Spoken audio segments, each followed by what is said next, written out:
ការបាត់ខ្លួនរបស់ DJ តេតេនេះគឺជាព័ត៌មានដែលកំពុងតែល្បីកក្តៅនៅក្នុងប្រទេសថៃព្រោះគាត់ជា DJ ដែលសង្ហាលេងភ្លេងក៏ព្រោះហើយខណៈពេលដែលគាត់កំពុងតែមានដៃគូតាក់ទងគ្នាមក7 8ឆ្នាំហើយតែគាត់បែរជាលួចមានទំនាក់ទំនងជាមួយនឹងដៃគូរបស់គេទៀតនេះម្នាក់ស្រីហ្នឹងណាដែលជាដៃគូបែបលក្ខណៈថាលួចតាក់ទងគ្នា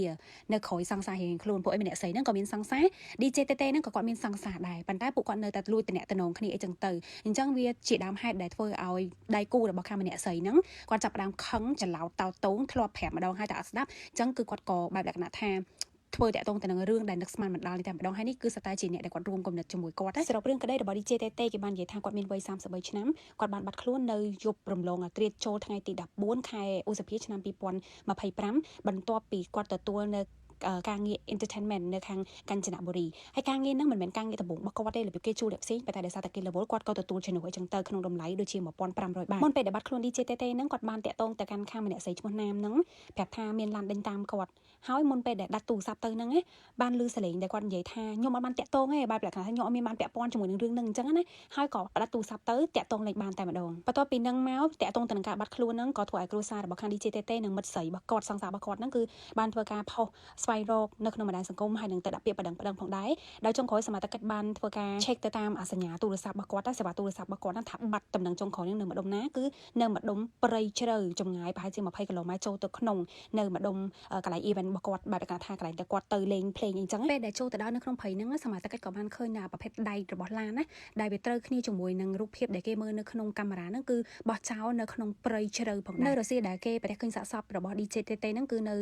ថ្ងៃទី18ខែឧសភានៅក្នុងព្រៃមួយកន្លែងដែលវាមានចម្ងាយប្រហែលជា20 គីឡូម៉ែត្រពីកន្លែងដែលគេត្រូវបានចាប់ខ្លួនគាត់ទៅហ្នឹងណាហើយដៃរបស់គាត់ត្រូវបានគេចងទៅខាងក្រោយខ្នងហើយនឹងមាន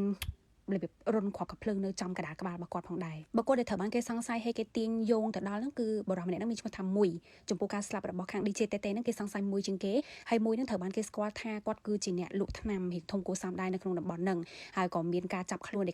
ខាងសមត្ថកិច្ចអីដូចគ្នាគេបានបញ្ជាក់ថាមុនពេលកើតហេតុហ្នឹងមួយហ្នឹងក៏ធ្លាប់ធ្វើការរបៀបរំលឹកឬមកក៏ទឿនទៅកាន់ DJ តេតេហ្នឹងដែរថាកុំអោយពាក់ព័ន្ធឬមួយក៏តំណែងជាមួយនឹងសង្សាររបស់ខ្លួនឯងដែលមានឈ្មោះថាណាមហ្នឹងអញ្ចឹងបានន័យថាតាក់ទងទៅនឹងរឿងមួយនេះវាតាក់ទងទៅនឹងរឿងស្នេហានឹងឯង